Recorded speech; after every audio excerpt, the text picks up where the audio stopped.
The following is brought to you by Bleacher Report. If you guys want to check out my live post-game reaction show, make sure to have the Bleacher Report app downloaded and ready to fire up right after the game. You'll find me in the Chargers section. Bolt up. Oh my goodness. Los Angeles Chargers fans, how you doing today? Oh, bummer, director. We just lost to the Kansas City Chiefs at home. Another one-score game, 12-13. Wouldn't you know it, we are still charging here at the end of the season. Guess what, man? A lot of you guys were in my chat just now, live on YouTube. We had like 1,500 people in there watching a game the Chargers needed to lose, actually, okay? Because a very important narrative was unfolding in this Week 18 matchup for the Chargers where seemingly nothing was on the line.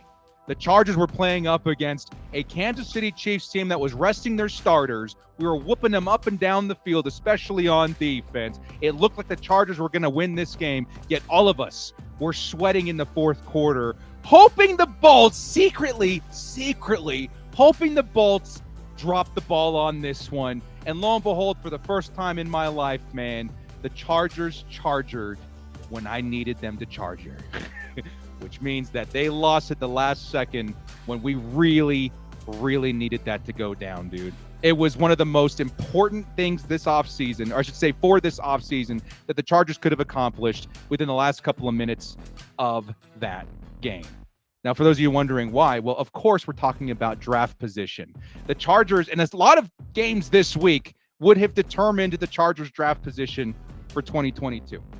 Sorry, 2024. Where are we going? Backwards? For 2024. Okay.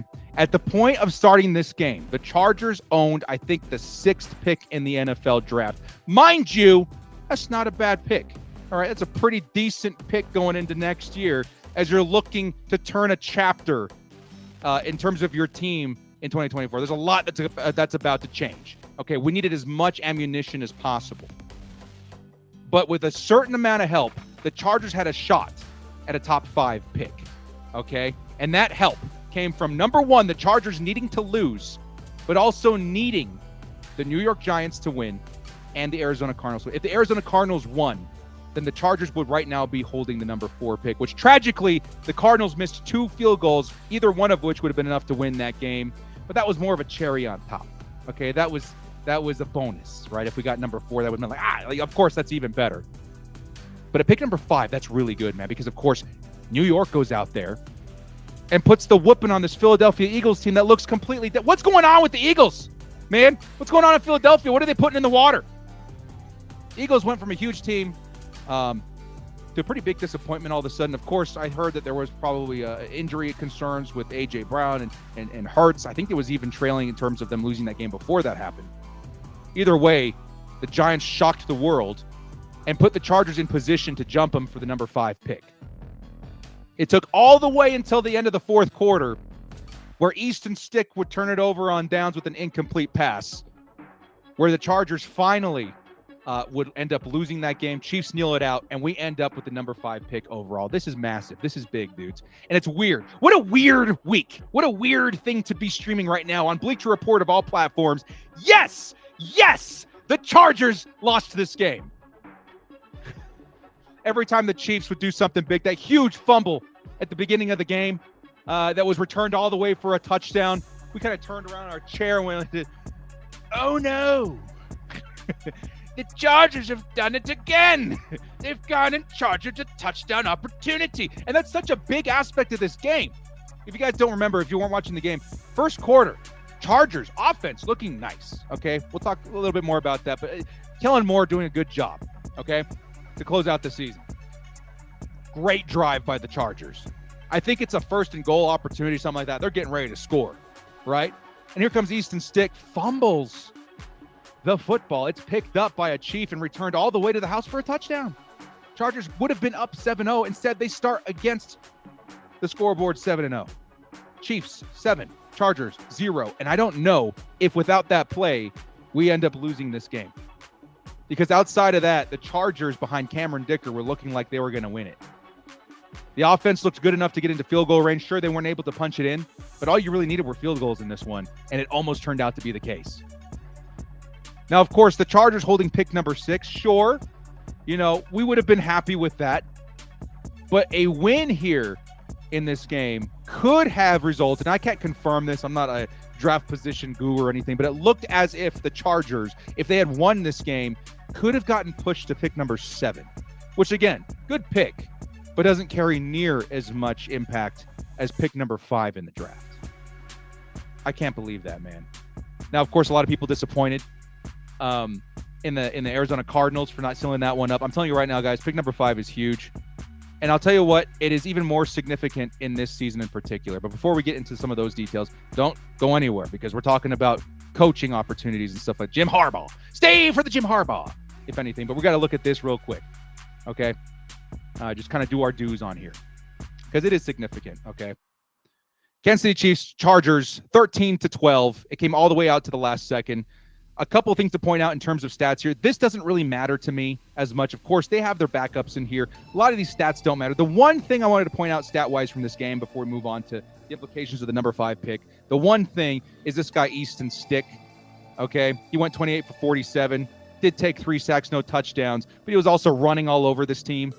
Easton Stick put up 300 yards today, man. I wanted to give him his flowers, his congratulations. He did very well. We saw some good stuff from Davis. We saw some good stuff from numerous Chargers on this team. And it just kind of opens up the conversation for what's going to happen next season. Are we going to go out there and draft another backup? Do we feel good about Easton Stick, who's on a contract season again? Are we going to pick him back up? How do you guys feel about Easton Stick? Maybe the only stat that kind of concerns me this game.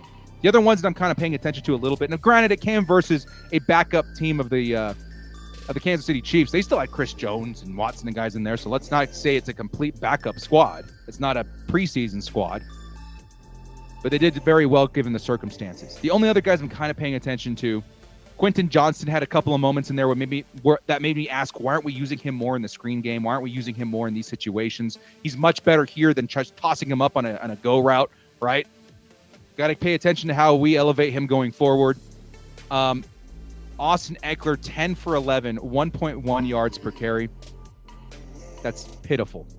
And if anything, that kind of points out to me that the Chargers are probably good to move on from Austin Eckler this season. He's done great things for the franchise. Let's be respectful on his exit. He's going to be looking for another contract elsewhere, more than likely. But let's remember how much he's done for this team. Even if this year was dramatic and this year didn't turn out the way that we wanted to in terms of production, he's been a great Charger for a long time now. So good luck to Austin Eckler wherever he goes, but that was likely his last game as a Los Angeles Charger. All right. Outside of that, we got some work to do on defense, but pretty much is what it is right here, man. Is what it is. The most important part of this game this week was the score, 13-12. And weirdly enough, that is exactly what Chargers fans were looking for. Let's go to the Twitter real quick. All right. The director Twitter. Here's what I put out just after the game. This is why this is significant, guys. In a season where the Chargers are about to turn a corner. Let's actually go ahead and can we move this to the bottom over here? In a season where the Chargers are about to change a lot about their team. Actually, we can just put it right there. This is very significant. Holding premium draft position is extremely significant when it comes to a transition year. But it's even more significant if your team already has an elite quarterback. It depends on who you ask and what day of the week it is and what mood they're in. But most people would tell you that Justin Herbert is a top 5 quarterback. At the very worst, a top 10 quarterback. We got a good quarterback in Los Angeles. A good quarterback. Very good. Matter of fact, he's so good that there are rumors that this man, Jim Harbaugh, which a lot of Chargers fans are rooting for, has been raving about him for over a year now. Jim Harbaugh loves him. Some Justin Herbert.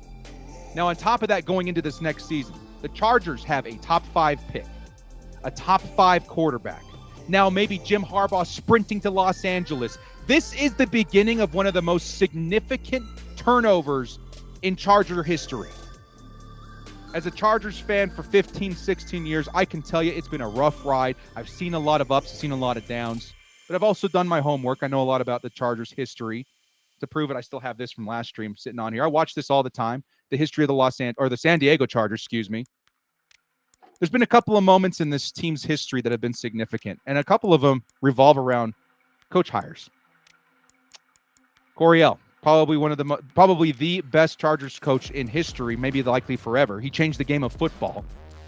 When that man came around, the Chargers system, the Chargers, I should say, organization flipped on its head in a good way, right? That change was such a dramatic effect on the Chargers. That coaching hire had such a huge effect on this team.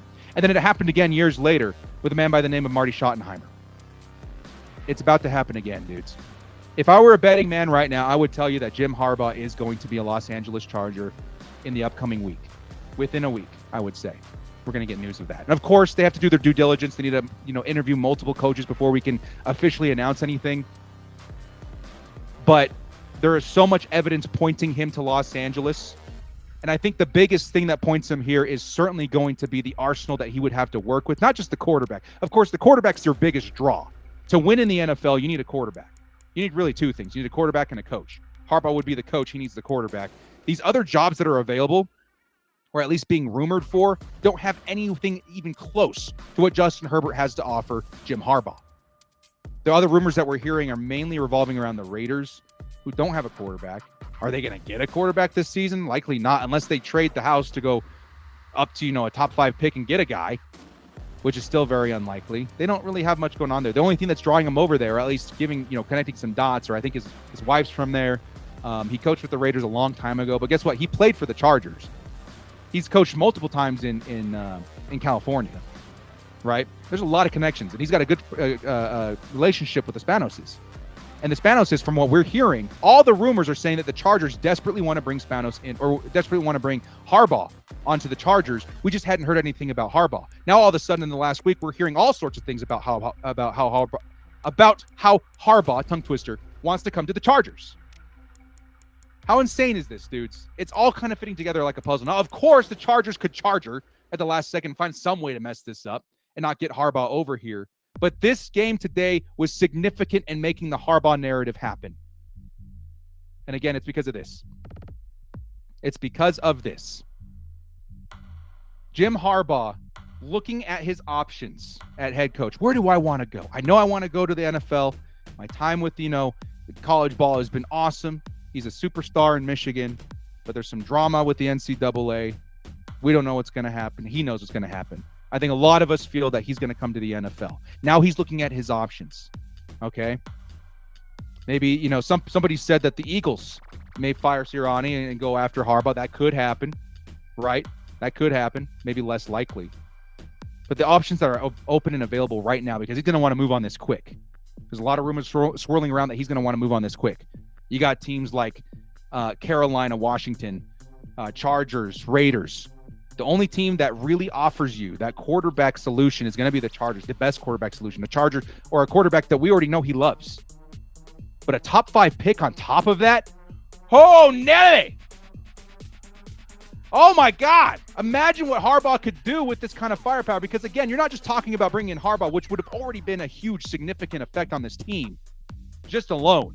But being able to load him up with talent, let's say the Chargers trade down and get some more picks, awesome. Let's say they draft the best player available at 5, also awesome. They're going to get a dog at 5, dude. And more than likely, it's going to be an offensive guy. If you're Jim Harbaugh and you're leading this team, you're thinking, okay, so when considering this job, I'm going to have Justin Herbert, Keenan Allen, Derwin James, Joey Bosa, some young talent all over the roster, and now I can bring in Brock Bowers or Malik Neighbors. Right? To pair up with Justin Herbert. Herbert, I kid you not, guys, if this is enough to lure Jim Harbaugh to the Chargers, Herbert could go from maybe top 5, maybe top 10, depending on who you ask, to like 1 or 2 in the entire NFL within a couple of seasons. We know the effect that Jim Harbaugh has on the quarterback position. Everyone that's been surrounded by around him has had success. The system turns around pretty much overnight. This game was significant. A top 5 pick, a top 5 quarterback, maybe even a top 5 head coach in the next week. This next era of Los Angeles Chargers football may be the most exciting since the Marty Schottenheimer and LaDainian Tomlinson era. It really, truly could be. It really, truly could be. And that's why I've been telling Chargers fans, which again, I get it. Anybody can be this way in sports. I've been this way at times. Let's let our guard down a little bit. I get it. It's scary. It's scary to think we're putting all our eggs in the Harbaugh basket. There's a chance that it maybe doesn't happen. Anything could happen. And the disappointment would be very huge. It'd be very heavy. A lot of us would feel very, very defeated if the Harbaugh narrative doesn't happen. But I'm telling you guys right now, it's worth sticking your neck out for. It's worth getting excited about, because the impact that the Harbaugh signing could have with the Chargers in the next week would be one of the most impactful things to ever happen to this franchise. And now on top of that, you're looking at a top 5 pick. You're looking at Justin Herbert. I don't know what the next 10 years would look like under Harbaugh leadership with Justin Herbert and what we're building here in Los Angeles. But I got to tell you what, guys, I'm sure I'm not the only person that would think, hey, this Chargers team is automatically a Super Bowl contender within the next year or two. There's a interview, or I should say a clip of Stephen A. Smith somewhere out there saying if they hire Harbaugh, the idea, or at least the thought, is that they're going to be a Super Bowl champion within the next couple of seasons. They could be. They will be Super Bowl contenders as soon as the next year. And that's no lie. That's no lie. Now, what do you guys want to do with the number 5 pick in the NFL draft? We're going to start closing down this segment here with, now that the Chargers have a firm answer on what they're doing in the NFL draft, which, mind you, and I haven't done all my research yet. We're going to continue to educate ourselves on later rounds. But mind you, also means a premium pick at the top of every round, not just this round. We're going to be positioned at 5 or 7 rounds at least, right? What do you guys want to do with that pick? What do you guys want to do with that pick in the chat? Let me know. There's a lot of people. And now at this point, I got to tell you guys, I don't know why I keep closing this, because we actually have to keep going back to referencing it. The situation around this particular draft order and this particular season is the narrative is quarterback. And look at the 4 teams in front of us. Bears need quarterback. Washington needs quarterback. New England needs quarterback. Arizona Cardinals, they say they don't need quarterback, but they need quarterback, okay? I happen to believe that Kyler Murray will be fine. Maybe that's the way they feel too, especially if you give him a weapon like Marvin Harrison Jr. But let's say at very minimum, 2 out of the top 4 picks are quarterbacks. At very, very minimum. I'm very confident in that. The Chargers are going to have some premium talent left to them at number 5. Some premium talent. And some people would say, well, director, let's go ahead and use that capital to help ourselves out financially this season by trading down. I'm not opposed to that either. You know what a team would pay for a top 5 pick loaded at quarterback in this class? A lot. Some would even say a top tackle would be worth taking a top 5 pick for, right? Some people, some organizations definitely feel that way, and the Chargers all of a sudden have that in their arsenal. Now, here's what the chat's saying.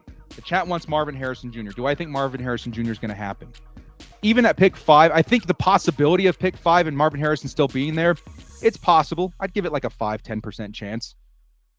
If you're Arizona, if you're even the Bears, right? I think you got to really heavily consider Marvin Harrison. But let's live in a world where he isn't available to the Chargers. Who's still there? Well, you guys want Brock Bowers. Yeah, 5 might be a little high to take Brock Bowers. I'm not going to lie. Maybe you do want to trade down to go get him. Or maybe you just take your guy and feel good about it. Either way, I don't think I'm complaining, right? I think we feel even better if we get a trade down scenario where we still get Brock Bowers, which I think is certainly possible. The teams after us, there's some quarterback needy teams still down there. I think the Atlanta Falcons are certainly one of them, right? Let's say the Falcons think to themselves, okay, Chargers at pick number 5, they don't need a quarterback. We'll give them a second or third or whatever to move up with them. I think Brock Bowers is still certainly in play at that point. I think they're at pick number 8 or something like that. That's not a bad idea. But if we end up going Brock Bowers at 5, I feel pretty good about that. But what's more than likely in terms of value that you're going to find at pick 5, there's a good chance of him being there, is Malik Neighbors. Neighbors in any other draft class will be touted as one of the best receivers that we've seen in a long time. That's just how good Marvin Harrison is, though. Marvin Harrison is a freak. Like, there's Marvin Harrison, Malik Neighbors, and Malik Neighbors is also very, very, very, very good. Like, he would be wide receiver 1 for the Chargers after the Keenan Allen era is over. Maybe even sooner than that. Like, Malik Neighbors has a lot of potential to be that big playmaker that Justin Herbert just hasn't had in his era with the Chargers. And you pair that up with Jim Harbaugh, and things get kind of ridiculous out here. Malik Neighbors, in terms of value, I think could be the pick at number 5. Brock Bowers could be the pick at number 5.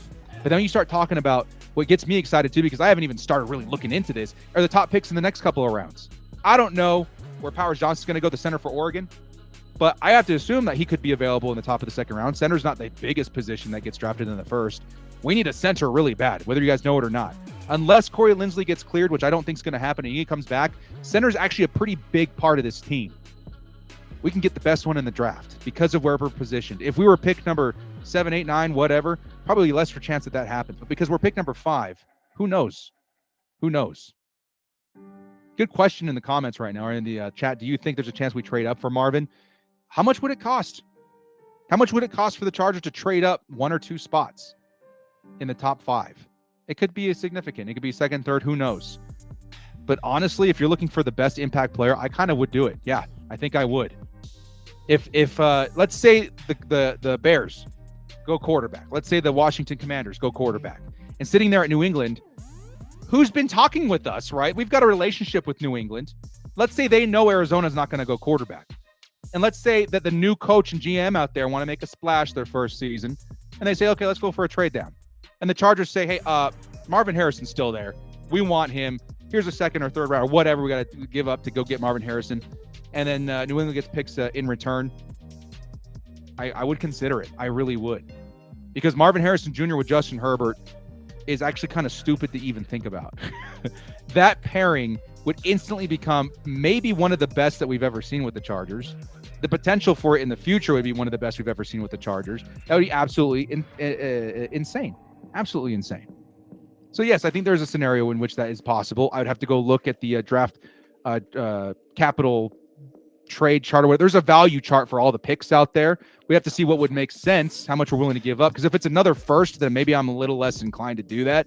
But if it's something like a third or a second or something like that, then yes, I would. But you're only able to do that because you're positioned in the top 5. Let's say pick number 5 is worth, I don't even remember. But let's say it's worth 2,500 points, right? And pick number 3 is worth like 3,500 points. And let's say a round 2 pick is worth 1,000 points. Then yeah, I would give up 1,000 points and the first round to move up a couple of spots. Totally would do that. Totally would do that. Mac and trade with Cardinals. Yeah, and there's going to be other trades this season, mind you guys. The Chargers, yes, even if we have to trade up to go get a guy, I think we're going to get even more draft capital because we're going to have to move on from some older talent because of the money.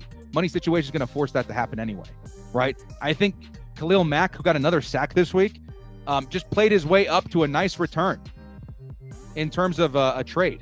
Like, if we had to cut him anyway, I think now there's going to be a trade partner out there that says, hey, man, you got him for a second rounder 2 years ago. We'll give you a third. I know he's 33, but he's still playing. He's a dog. If you guys are in a cap situation, we'll give you something worth your while instead of having you cut him. That could seriously happen. And the Chargers could add on top of that, maybe even use it as fuel to go and get a Marvin Harrison Jr. Pretty crazy. Pretty crazy. Have we talked about head coaches yet? Yes. We've talked about Jim Harbaugh, probably the biggest one that we're going to be looking at. This Chargers job is highly coveted.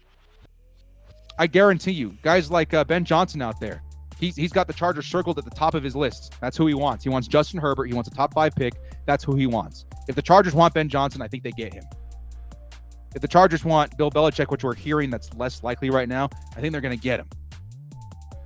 If the Chargers want Jim Harbaugh, which the narrative right now is the Chargers do want Jim Harbaugh, and right now the narrative is also Jim Harbaugh wants the Chargers, then they're going to get him.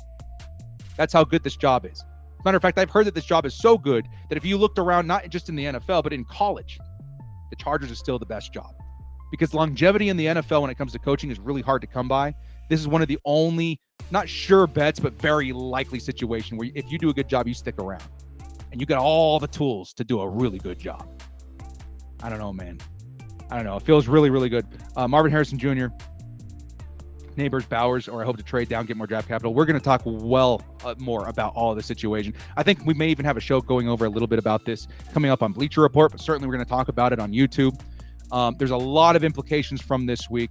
Weirdly enough, the loss just gave us a huge boost going into 2024. And honestly, guys, go watch the National Championship tomorrow. We're rooting for the Wolverines.